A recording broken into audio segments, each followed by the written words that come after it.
Ration dealers coordination സംസ്ഥാന കമ്മിറ്റിയുടെ നേതൃത്വത്തിലാണ് രാപ്പകൽ കടയടപ്പ് സമരത്തിന് ആഹ്വാനം ചെയ്തിരിക്കുന്നത്.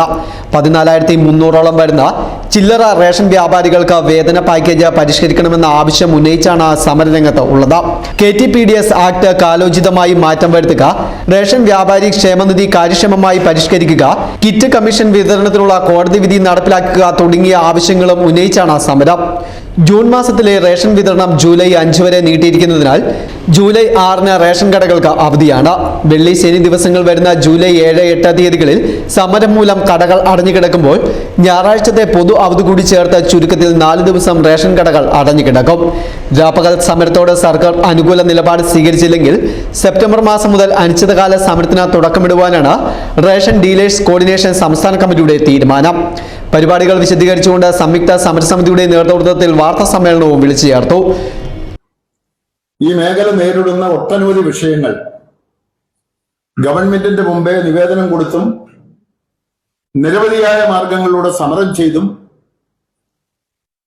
ഒരു പരിഹാരവും കാണാത്ത സ്ഥിതിയായപ്പോൾ ഞങ്ങൾ സംയുക്തമായി യോഗം ചേർന്ന് സമരമല്ലാതെ മറ്റൊരു മാർഗമില്ല എന്നൊരു തീരുമാനത്തിലെത്തുകയും അതിന്റെ അടിസ്ഥാനത്തിൽ ധാരാളം ഡിമാൻഡുകൾ ഞങ്ങൾക്കുണ്ടെങ്കിലും 4 ഡിമാൻഡുകൾ പ്രധാനമായുള്ള 4 ഡിമാൻഡുകൾ ഉന്നയിച്ചുകൊണ്ട്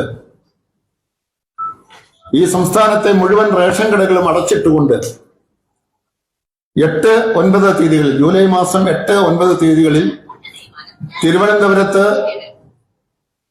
പാളയം രക്തസാക്ഷി മണ്ഡപത്തിന് മുമ്പിൽ 2 ദിവസത്തെ രാപ്പകൽ സമരം സംഘടിപ്പിക്കാൻ തീരുമാനിച്ചിരിക്കുകയാണ്. റേഷൻ കടകൾ തുറന്ന് പ്രവർത്തിക്കുന്ന സമയം രാവിലെ 8 മണിയാണ്. അപ്പൊ 8-ാം തീയതി രാവിലെ 8 മണിക്ക് ഞങ്ങളുടെ സമരപരിപാടി ആരംഭിക്കും. 9-ാം തീയതി വൈകുന്നേരം 7 മണിയാണ് റേഷൻ കടകൾ അടയ്ക്കുന്ന സമയം. 9-ാം തീയതി വൈകുന്നേരം 7 മണിക്ക് സമരം അവസാനിപ്പിക്കും. ഇപ്പോഴത്തെ ഒരു പദ്ധതി അനുസരിച്ച് അതാണ് തീരുമാനിച്ചിരിക്കുന്നത്. ഞങ്ങളുടെ സമരത്തിന്റെ ഒന്നാമത്തെ ഡിമാൻഡ് കഴിഞ്ഞ 6 കൊല്ലമായി ഞങ്ങൾ ആവശ്യപ്പെടുന്ന വേതന പാക്കേജിന്റെ പരിഷ്കരണം. പലപ്പോഴും നിങ്ങളോട് ഈ പ്രസ് ക്ലബിൽ തന്നെ ഞങ്ങൾ വന്ന് പറഞ്ഞിട്ടുള്ളതാണ്.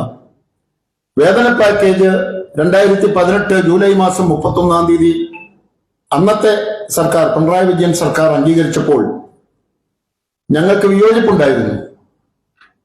45 കിൻഡൽ വിൽക്കുന്ന റേഷൻ വ്യാപാരിക്ക് 18,000 രൂപ മിനിമം വേതനം എന്ന് പറഞ്ഞപ്പോൾ ഞങ്ങൾ അതിനോട് യോജിച്ചിരുന്നില്ല. അന്ന് ബഹുമാനായ മുഖ്യമന്ത്രി പറഞ്ഞത് നമ്മൾ കമ്മീഷൻ വ്യവസ്ഥയിൽ നിന്നൊരു പുതിയ പദ്ധതിയിലേക്ക് മാറുകയാണ്, വേതനത്തിലേക്ക് മാറുകയാണ്.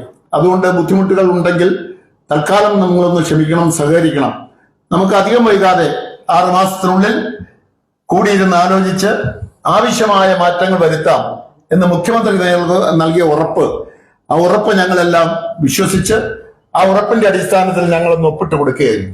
General convener advocate Johnny Nellur, advocate G Krishnaprasad, Kadampuzha Moosa, T Muhammad Ali, KB Biju, G Sasidharan, C Mohanan Pillai തുടങ്ങിയവർ പങ്കെടുത്തു. News bureau, Kanjirappally.